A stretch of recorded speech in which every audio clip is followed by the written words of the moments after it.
expected. Welcome back, this time to part 3 of the build, Silence of the Squawks. Now, one part I did forget to show you is how I put oil in through the rocker cover, and that's by using this all-in-one measurer, an S3 pourer, and anti-spill release system thing. Yeah, I don't know what the actual name of it is. Pretty handy though, right? Now, if you're anything like me, if you love your car, you'll go the extra mile to clean it. So, mine's been pissing me off to no end. So I use a little wax and grease remover on a Chuck's cloth and wipe the easy to reach stuff off. Turns out it's a nice clean aluminium sort of cover when it's nice and clean.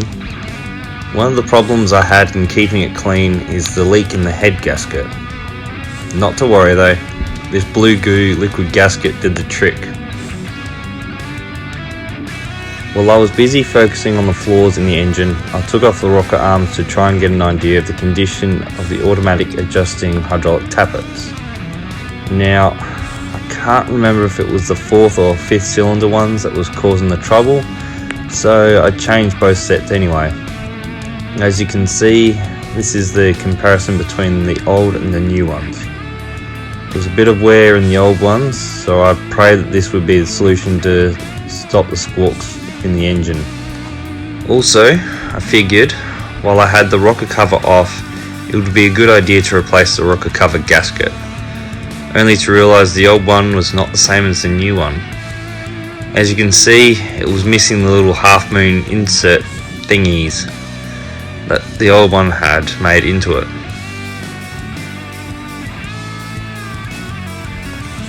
Not to worry though, once we bollocks the half moon thingies from the old gasket, I went and bought new ones, which, now I think about it, should have been liquid gasketed to the new gasket seal. Ah well, at least the job was done and the squawk was put to rest.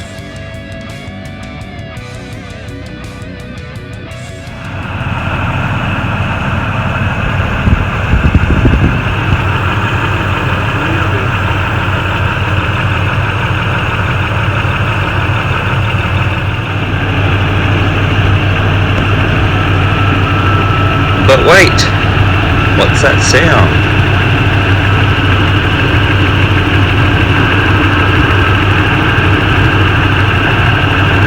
As I realised pretty quickly, I had a leak in the intake headers. At some point, the bolts must have loosened enough to allow a tiny separation in the seal and leak air either in or out of the headers. Don't know which one it was, felt like it was leaking air in.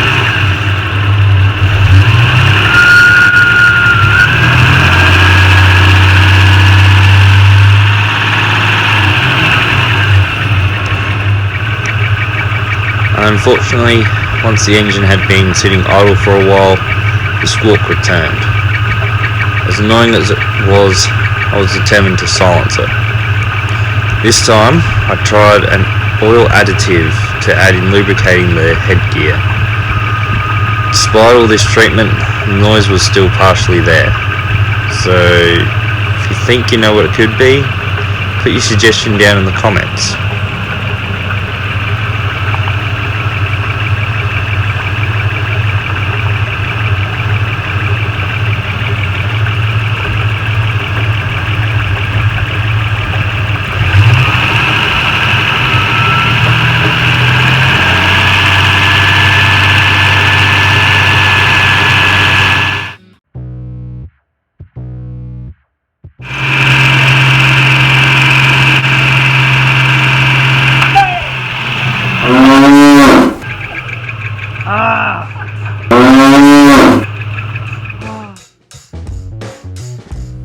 Yeah, whatever you say.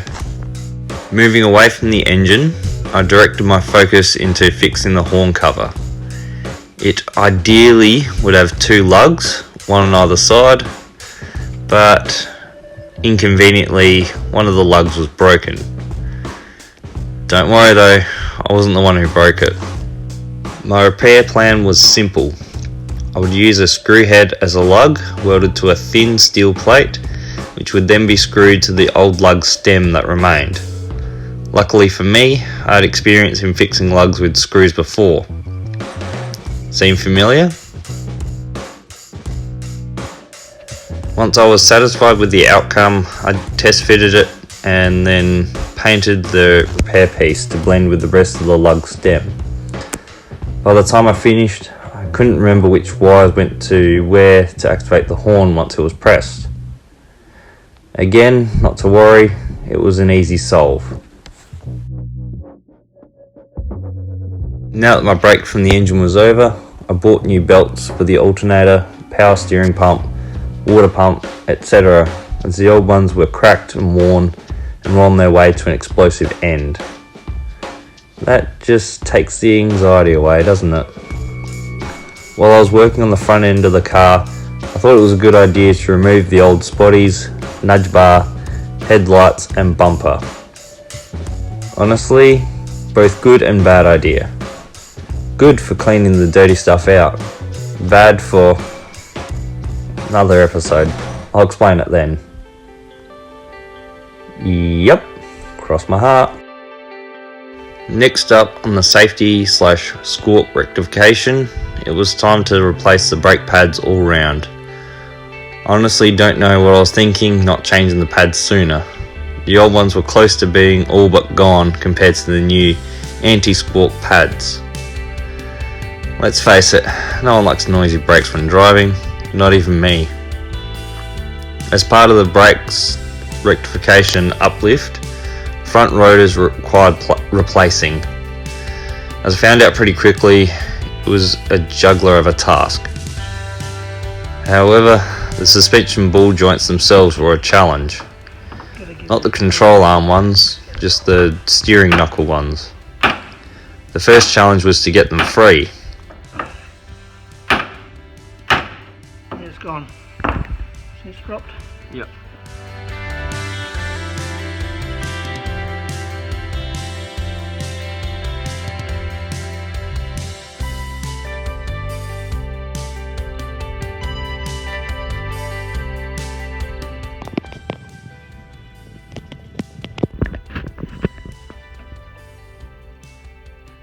Like that. Get a big bar and put some weight on it. It's gone. That was easy. Like taking candy. Like taking candy. Yeah. Okay. You know what that means? What's that? Bottom is going to be much harder. For your seam, son. Then press the old ball joints out. Like shift your fingers and hold it up here. God, I've got to get in here with a hammer.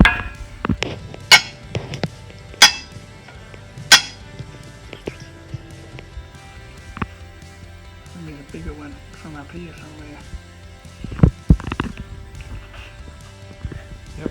I said press them out.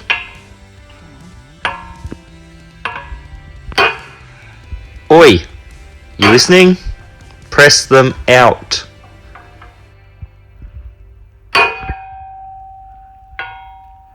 Is it moving? Don't think so.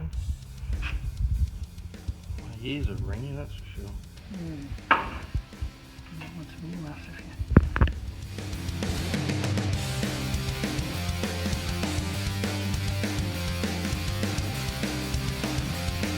you... Yes, like that.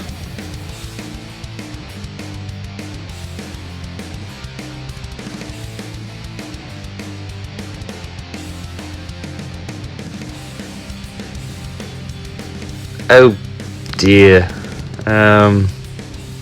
Try again?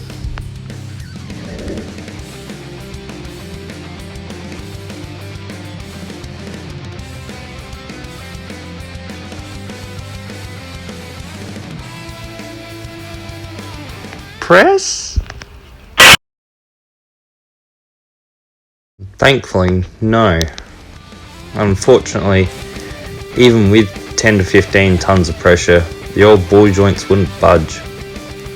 As accessible as heat treatment was, I didn't want to go to the extra effort, considering what had happened earlier and how the day was getting away.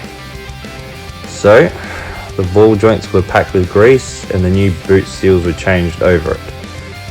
The joints themselves weren't too bad. They would live for another 50,000 or more Ks of travelling.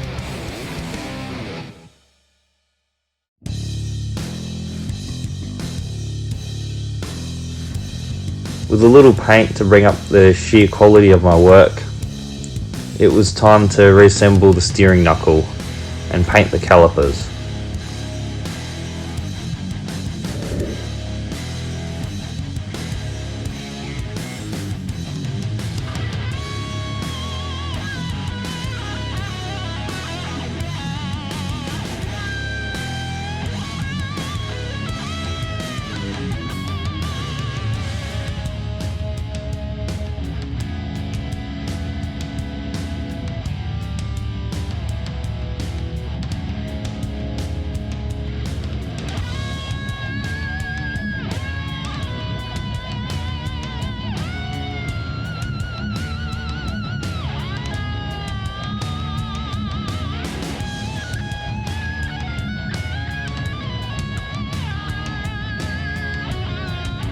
This support stay thing, whatever it does.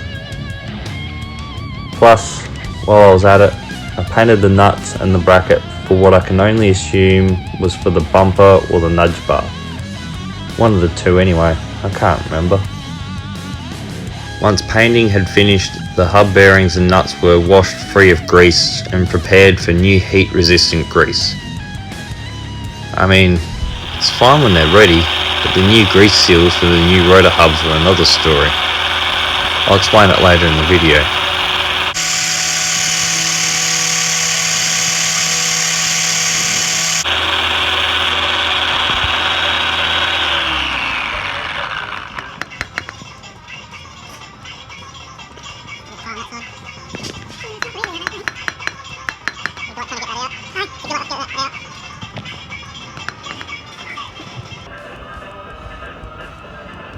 I reckon it's on far enough. You reckon so? Yep. Cool. About time.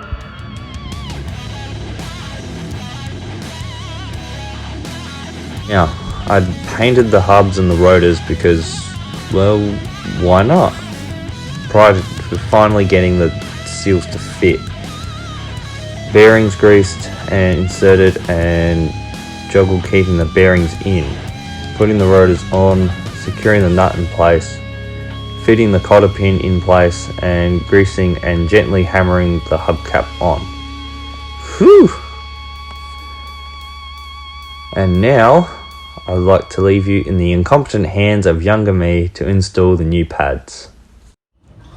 Oh, you wouldn't believe the crap I've been through to get these grease seals in the hubs. The hubs on, and now to get the brakes finally put back on. The hub and the brakes and stuff for the front wheels here, you can see they took 2 or 3 months to finally get them to this stage after a while of playing around with them and trying to get the grease seals to fit. They're too big for the brake rotor hubs, and a lot of running around and hard work trying to find parts for this car, and well, there's only one place I could get them from, unfortunately. That's what comes of restoring and fixing cars, is, you know, 2 different aftermarket companies and parts that don't quite fit properly. So now I've got to get onto these brake pads, fit them in the brake calipers. I've got the other side assembled already, but you can see the cylinder's been pushed back in, ready to seat these brake pads. Try to get the right one. for the cylinder.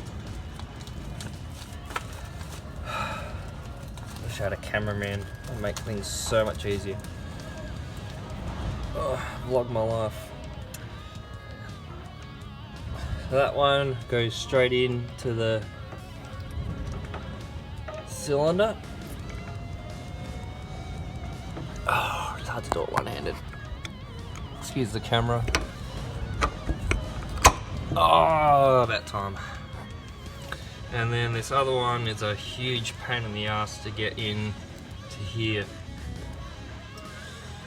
And then I've got these bolts to put back in. I've got these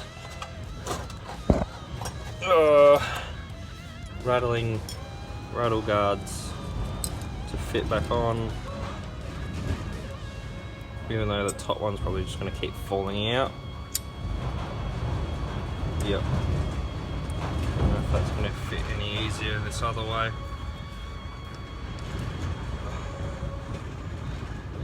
No. Pinch these ends in a bit. Excuse the faces I pull.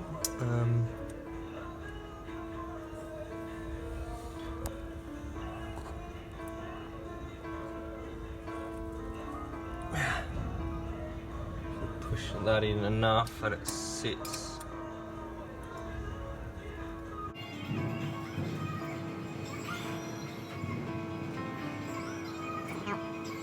Headache and a half, Phil. I'd rather just sit now. Of course you wouldn't. Quick. Ow. Oh, that'll do it. Nearly.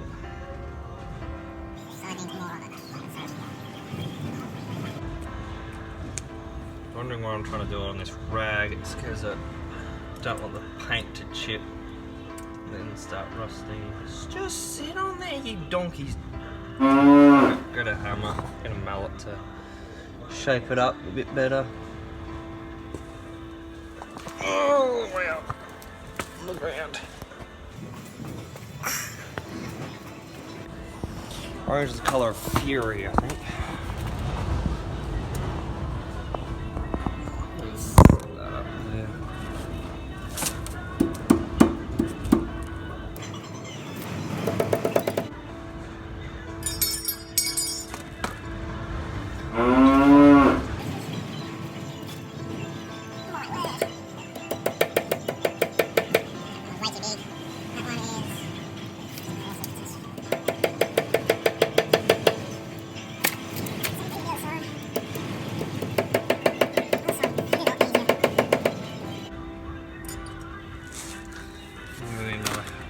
Hammer, a bit of tape on the end of it.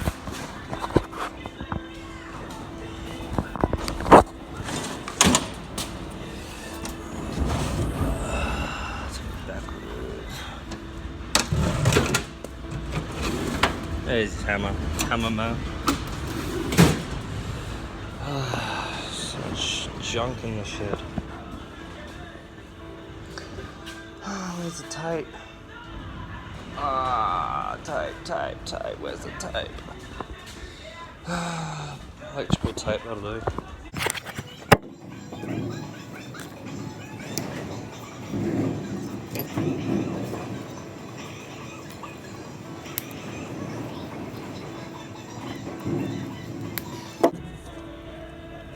There you go, check the ends. Tap it on. Hopefully that should make it tighter enough to work.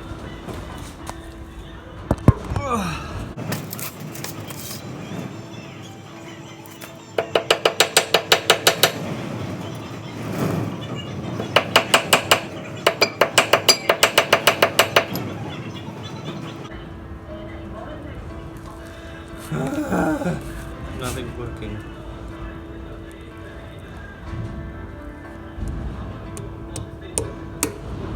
Oh. Of course it would. Sorry for that.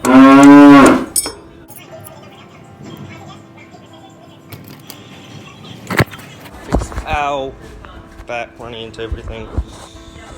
Oh, it's got grease on it. For fuck's sake. I need a holiday from this stupid frickin' project.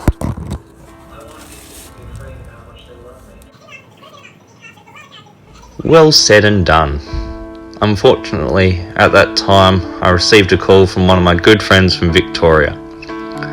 So, while on the call, I finished assembling the brakes and then told them what I thought of them. So professional, right? Oh, you mean what I thought of my friend? No, just the brakes. Pain in the ass.